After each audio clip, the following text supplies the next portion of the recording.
Everyone, आज मैं आ गई हूँ एक नए चैप्टर के साथ जो कि है लीनियर इक्वेशंस इन टू वेरिएबल। जैसा कि आप जानते हैं, हमने लास्ट वीडियो में खत्म किया था कोऑर्डिनेट ज्योमेट्री को। उसके लिए हमें सबसे पहले समझना पड़ेगा कि ये लीनियर इक्वेशन का मतलब क्या होता है।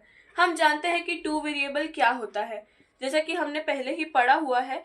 वेरिएबल मतलब वो टर्म जो वेरी करती है, जो कांस्टेंट नहीं रहती, जो हर एक बार वैल्यू चेंज होती है। जिसकी लीनियर इक्वेशन का मतलब है वो इक्वेशन जिनकी हाईएस्ट पावर यानी कि डिग्री 1 होती है। जैसा कि आप देख सकते हैं, मैंने कुछ एग्जाम्पल भी लिखे हैं इसके, जिसकी हाईएस्ट पावर यानी कि डिग्री 1 होती है।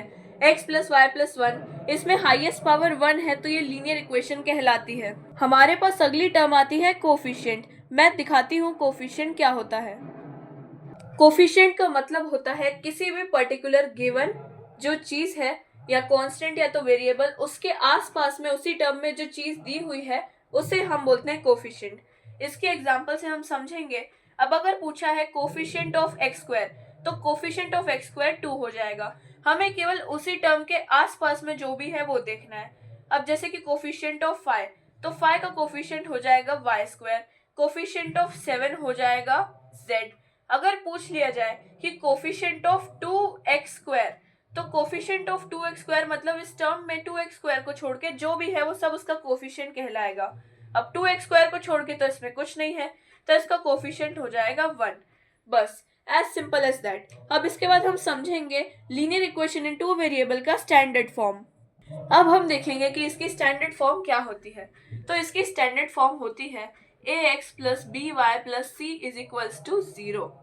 ये होती है इसकी स्टैंडर्ड फॉर्म, जहां पर a, b और c रियल नंबर्स को रिप्रेजेंट करते हैं और x और y वेरिएबल को रिप्रेजेंट करते हैं। जैसा कि हमने चैप्टर के नाम में ही पढ़ा, linear equation in two variable. तो ये है पूरी linear equation in 1 and 2 variable. यहाँ ये दो वेरिएबल का काम करते हैं। a, b और c जो होते हैं वो रियल नंबर्स का काम करते हैं, या कोई भी नंबर्स हो सकते हैं।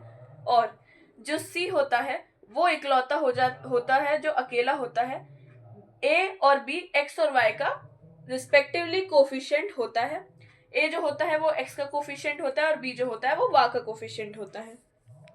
इसी के साथ हमने आज कोऑर्डिनेट ज्योमेट्री का बेसिक क्लियर कर लिया है। अगले में हम आगे की कुछ चीज़ें पढ़ेंगे और कुछ क्वेश्चन आंसर सॉल्व करेंगे।